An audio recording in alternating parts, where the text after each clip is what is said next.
নমস্কার। আমেরিকার মদত পুষ্ট বাংলাদেশের অন্তর্বর্তীকালীন সরকার মোহাম্মদ ইউনিস ক্ষমতা বসার সঙ্গে সঙ্গেই বাংলাদেশে হিন্দুদের উপর অকথ্য অত্যাচার চলছে, সঙ্গে সঙ্গে চলছে আওয়ামী লীগের নেতা কর্মীদের হত্যার পালা।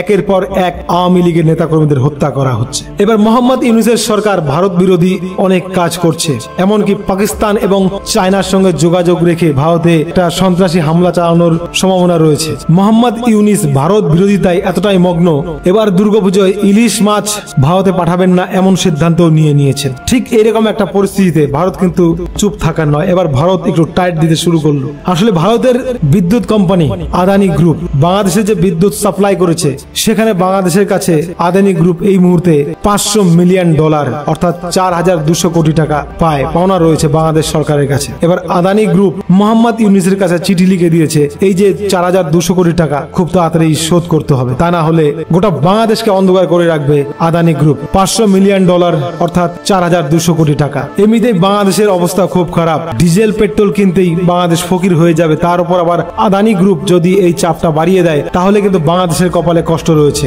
আসলে ভারত বিরোধিতা করতে গিয়ে মোহাম্মদ ইউনিস কিন্তু বাংলাদেশের সর্বনাশ ডেকে আনছে।